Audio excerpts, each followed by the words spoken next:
What is up, guys? Welcome back to the Bull Combo. I hope you guys are doing great, and I hope you're having a fantastic day.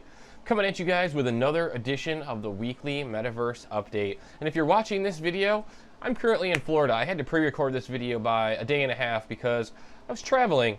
I'm on vacation for the next week and a half. I'm going to do my best to bring you guys a weekly update next week, but if for some reason there isn't a video, just understand that that is why, and I'm trying to take a little bit of a mental break. So that being said, if you want to keep up on what I'm doing, if you want to keep up on my thoughts outside of the stuff I share here on YouTube, consider following me on Twitter. You can see the link down below in the description. You can see my name right here. Feel free to follow me there. I post things a little bit outside of the stuff I talk about here. A lot of the blockchain projects I'm interested in, a lot of NFT projects I'm interested in that don't really fall into this style update. So if you're looking for that style information, I definitely recommend following me there for that. So let's jump right into this week's weekly update video, guys. And we're going to kick things off with Decentraland. So Decentraland has just announced Metaverse Festival. And Metaverse Festival is going to be, of course, a music festival in the Metaverse. So far, we know there will be 80 artists on 5 stages with 4 days of music. And this is all going to be housed within the Decentraland Metaverse experience. Now, we don't know exactly which artists will be performing, but we do know that the event is set to take place between October 21st and October 24th. Now, this isn't the first musical-related event that's occurred within Decentraland, and this is also not the first musical-related project I'm going to talk about today in this update. As you'll see, that's kind of a theme.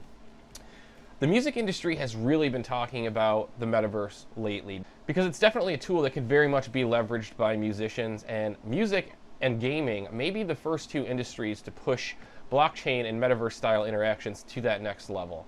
As you can imagine, Metaverse Festival is probably going to have a mix of different style artists. I imagine that's what they'll be going for here. I'm really curious to see who they have performing on this. Nevertheless, I love the idea of this. You guys know I love the idea of Metaverse style and virtual style music festivals, as I think that's really going to be the future here when it comes to those style experiences, because it gives everybody a chance to enjoy it, not just people that are able to fly to a certain location and be a part of it. And while there is a unique experience associated with that, to be part of a select group of people that get to experience something like that, I think it's just as cool to be able to share that experience with anyone, anywhere in the world, all at the same time. So kudos to Decentraland on the Metaverse Festival. Can't wait to see more details on that, and we'll keep an eye out on Decentraland to see what other stuff they come out with here soon.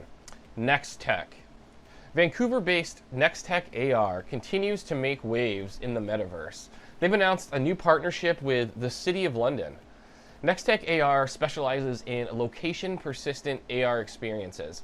Basically, AR-placed items or experiences that stick to a static location in real time, so a real-time world location. They'll be utilizing this groundbreaking tech to create what they've dubbed a mini-metaverse at Harmony at London Wall Place in the City of London.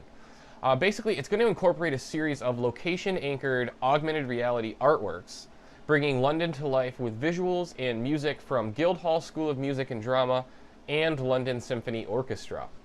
So users will be able to virtually explore and interact with AR artworks within the locations.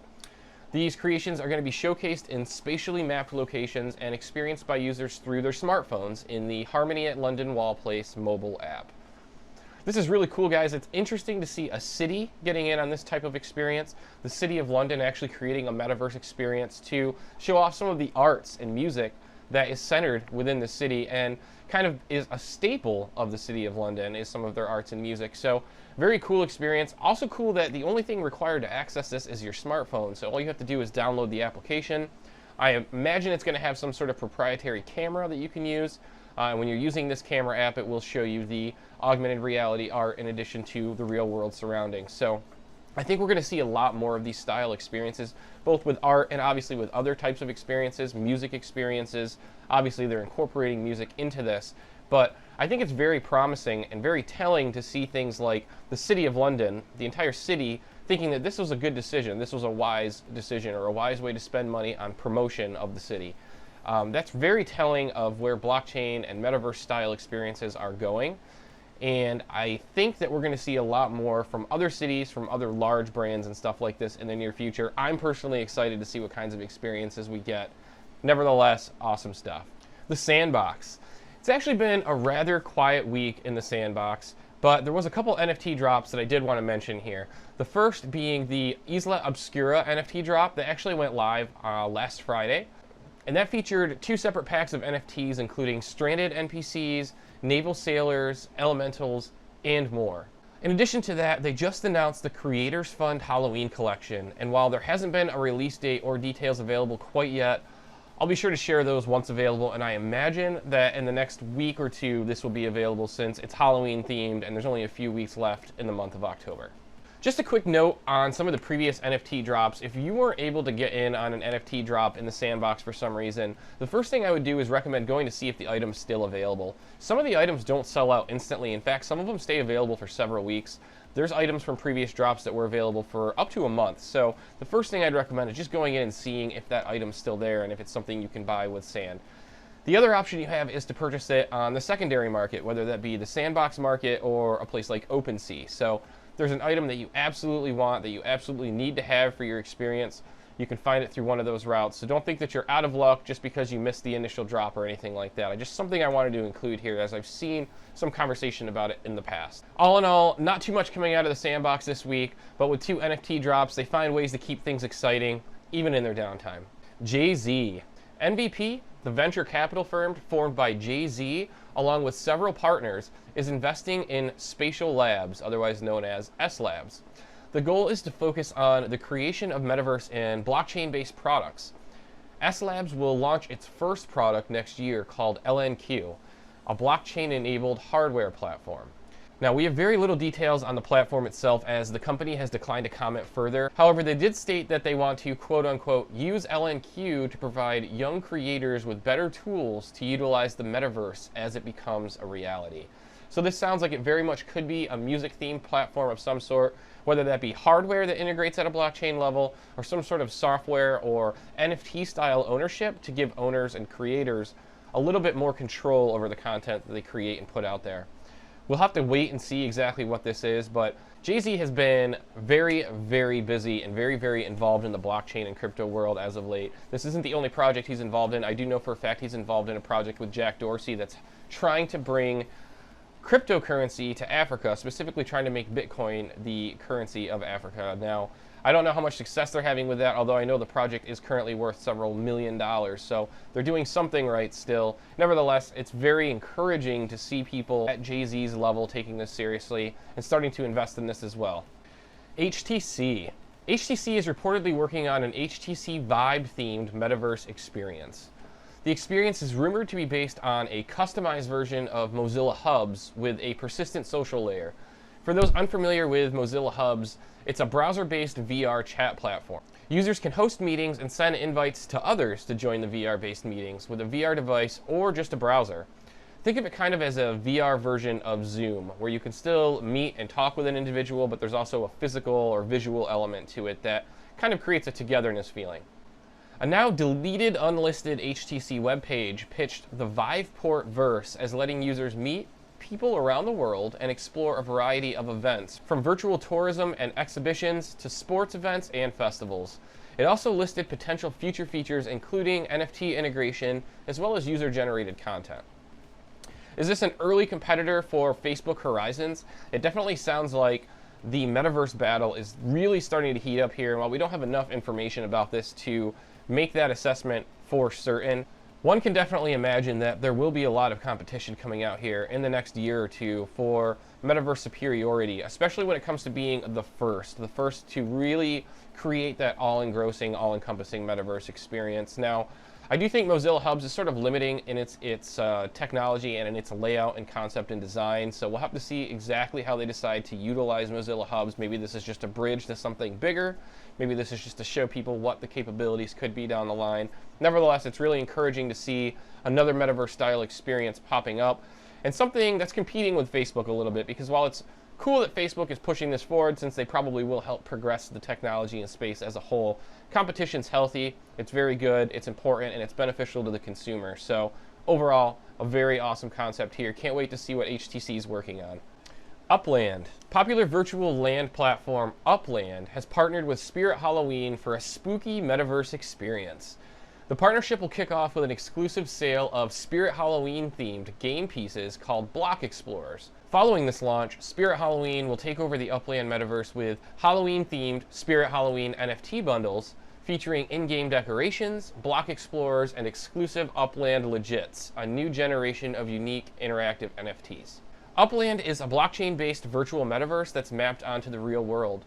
It offers players true ownership of digital property NFTs based on real addresses that they can buy, trade, and sell through an open marketplace. It's also accessible anywhere via a mobile application. The partnership will roll out in multiple phases over the Halloween season, beginning with a Spirit Halloween Block Explorer sale on October 18th, prior to a full launch of Spirit Halloween NFT bundles on October 25th, exclusively in the Upland Metaverse. I think this might be the first time Upland has made its way onto the weekly Metaverse update. It's a very established blockchain-based virtual land trading platform. And while there hasn't been a ton of news as of late, Spirit Halloween is a very large Halloween retailer in the United States. They pop up everywhere, sometime around late August, early September, and they're there until right after Halloween. They specialize in Halloween decorations and Halloween costumes, Halloween accessories, and I think this is a really big deal for virtual land platforms like this as a whole. This might be the largest partnership I've seen occur within a platform that's based entirely on just buying and trading virtual land. There's no additional metaverse experience really inside of Upland at this point. There is some user-to-user level experience, and the user interface is very clean, but there isn't a ton of depth beyond the level of buying and selling land, placing buildings to show your ownership, etc. So to see this partnership, one, indicates to me that Upland probably has some additional metaverse-style concepts up their sleeve. And two, I think it's just a really big deal and shows that large brands are viewing metaverse platforms as not just viable platforms, but as viable marketing platforms. So very cool stuff here from Spirit Halloween and from Upland. Maybe we'll see Upland on this list in the near future. Nevertheless, definitely worth discussing in this week's update. VeVe. So the Immutable X migration is in full swing for VeVe, and while it continues in the background, the VeVe application itself is showing no signs of slowing down. They kicked this week off with the Thanos number 13 comic drop, followed by the Ultimate Fallout number 4 comic featuring Miles Morales. The final set of No Time to Die posters, the Thor number 337 drop, and the announce of Ito on Thursday the 14th. And to put a nice little bow on everything going on this week, they announced a partnership with DCon, the digital collectibles convention out of Anaheim. This is going to see VeVe drop several blind box style themed drops during the DCon event, so make sure to stay tuned for that drop information as it's posted on their Medium page. Like always, guys, VeVe is just absolutely killing it when it comes to NFTs and collectibles. Not only is the platform extremely popular and are they seeing an extreme amount of success, but the collectibles are legit. They look great. Being able to place them in AR, take videos, pictures with them, it really creates an engaging and interactive experience, and it's no surprise that the platform is doing so well here. So definitely something I love covering in this weekly update. Definitely a platform I really love personally. I've had a ton of fun with VeVe over the last year of using it. I can imagine this platform is probably going to explode as more users take on the idea of NFTs, as more users become warm to the idea of NFTs and start exploring those. I think every day, if you're inside of those spaces, if you're following the NFT space on Twitter, every day you see a new celebrity or a new artist or a new musician post about how they're getting into NFTs for the first time or how they just bought their first NFT. So it's a matter of time before this is everywhere. And I think VeVe is very much positioning themselves to be that platform when it becomes an everywhere thing. So cool stuff from VeVe. All around awesome stuff from the Ecomi brand. Big fan of the Omi token as well. And I'm going to continue covering this on the weekly updates, so you guys can probably expect VeVe to be a regular item on the weekly Metaverse update. And that was all I had for this week, guys. As always, I really appreciate the support. If you guys like this video, make sure to smash that thumbs up button. It really does help the YouTube algorithm. Puts this videos in front of people that can see it, helps push this to the right audience. And if you like this content and aren't already subscribed, guys, consider subscribing to this channel. I come at you guys with weekly Metaverse updates. I try to compile everything going on in the world of the Metaverse and virtual land, NFTs, and things like that, and bring you guys the most important and groundbreaking news on a weekly basis. So if you like that, again, consider subscribing. Other than that, I want to thank you all for checking this out. I hope you guys all have an excellent Friday, a great weekend, and until next time, we will see you soon.